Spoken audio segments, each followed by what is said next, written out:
سلام البنات، كي دايرين؟ لاباس عليكم؟ بخير؟ مزيان؟ نتمنى تكونوا مزيانين. اليوم غادي نقدم لكم البايله اللي كتعرفوها كاملين، ونتمنى تعجبكم ان شاء الله. ودابا ندوزو للمقادير. كنحتاجو الفلفله خضراء، فلفله حمراء، فلفله صفراء وقزبور. ونحتاجو للرز اللي جوج زلايف من هادو. ونحتاجو الكروفيت. نحتاجو انواع ديال الحوت مشكله متنوعه. وشي بعض المرات ملي ما كيكونش عندي الحوت نقدر ندير غير هاد السول هذا نقطعو ونديرو في البايله ديالي. ونحتاجو الليمون هادو، الحامض مسير، معلقه صغيره د السودانيه او الهريسه، مع بصله مشلضه، الحامض مسير، التحميره او البابريكا، الخرقوم او الكركم، سكينجبير او الجنجبيل، والملحه. ونحتاجو الابزار، نحتاجو لاصوص طوماط، نحتاجو زيت الزيتون. وبالنسبه للبنات الانواع الحوت اللي موجود عندنا في الدار نديروه، ماشي مشكل باش يكون نوع واحد او لا جوج، المهم اللي عندنا في الدار نديرو به البايله. ودابا غادي ندوزو لطريقه التحضير. دابا في هذا الاناء اللي خاص البايله كنديرو الزيت الزيتون، نخليوها تسخن شويه، نضيفو لها البصله ونخليوها تشحر مزيان، ونزيدو لها الثومه ضروريه بالنسبه للبايله، كتعطيها واحد المذاق هائل.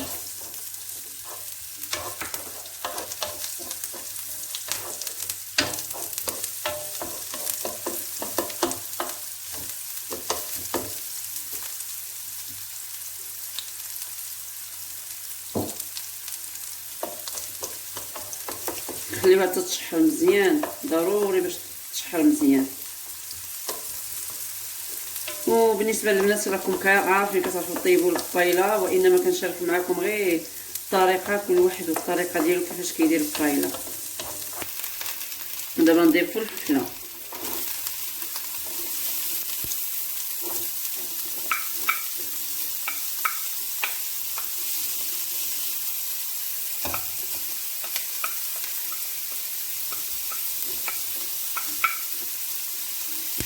وقزبر تامه. دابا نخليوها عاوتاني تشحر مزيان، عاد نوليو نضيفو العناصر الاخرى.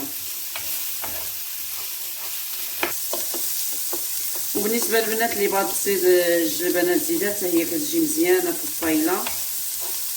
كما كتشوفوا المنظر ديال البايله بهاد الانواع ديال الفلفله راه كتجي في المنظر زوين حتى في المذاق. دابا كنضيفوا الحامض المسير.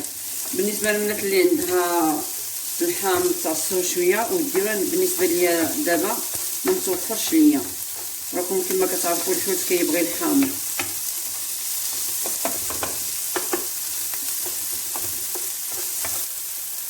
كنضيف الملحه، كنحاول ندير شويه كما كتعرفوا الحوت شويه كيحتاج الملحه.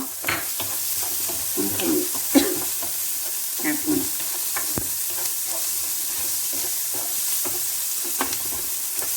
كما كتشوفوا الفلفله ديالنا تشحرات، غادي نضيفو الحوت.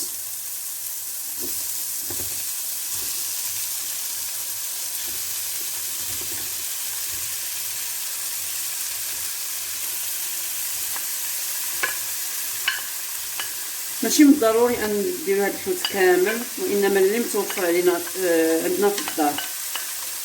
بارفوا كيكون عندي غير حوت هكذا واحد كنديرو، وكنزيد معاه صدر الدجاج ولا شي حاجه هكذا، وكندير البايله ديالي.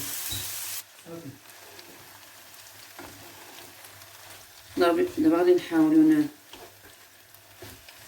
نحركوهم هكذا باش ندمجوا العناصر بيناتهم.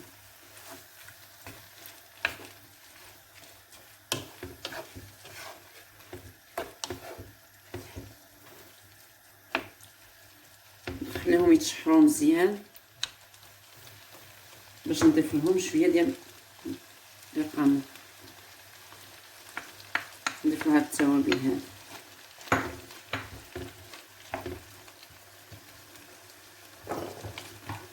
نزيد نضيف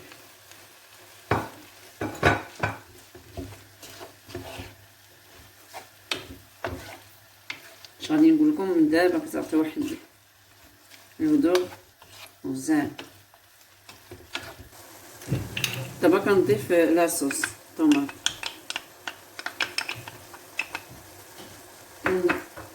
وكنضيف الهريسه. انا درت غير شويه وانتما بغيتو ديروا بزاف ديروا. كنضيف هاد الليمون هذا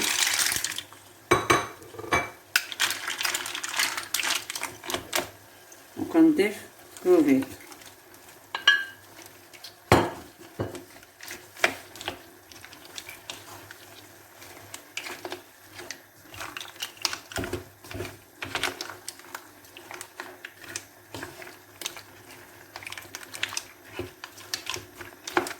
نخليهم يتشحروا مزيان باش يندمجوا العناصر مزيان.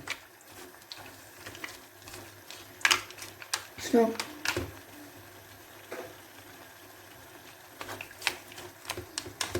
نخليهم يتشحروا مزيان ومن بعد عاد نضيفوا الرز ونضيفوا الماء. دابا غادي نضيف شويه ديال الابزار.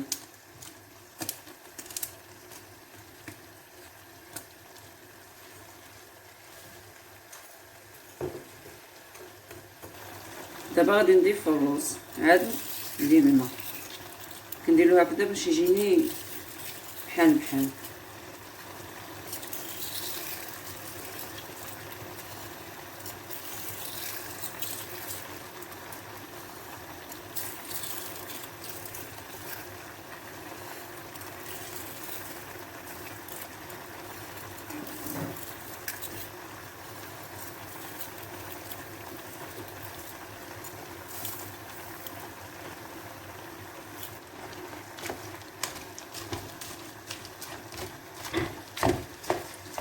كندير هكذا، كنحاول ندخل الرز لتحت.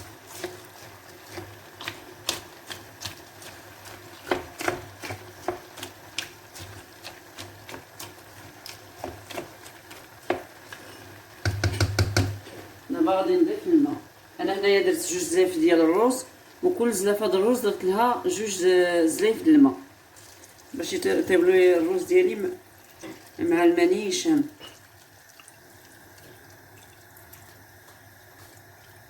هنايا 2 ودابا غادي نزيد هنايا 3 ودابا غادي نزيد الرابعه.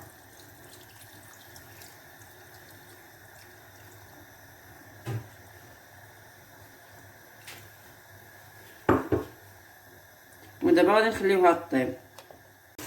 هانتوما كما كتشوفوا البايله ديالنا بدات كطيب والرز نشف. نتسنى واحد 10 دقائق ان شاء الله ونوليو نرجعو. هانتوما كما كتشوفوا الطبق ديالنا النهائي وجد. البايله ديالنا طابت، وكنتمنى تنال الاعجاب ديالكم، وكنهديها لجميع المتتبعين ديالي فين ما كانوا. وايضا كنشكر المتتبعين ديالي الجداد ونتمنى يديروا ابوني ويديروا لايك ويضغطوا على الزر باش يوصلهم الجديد. والى اللقاء.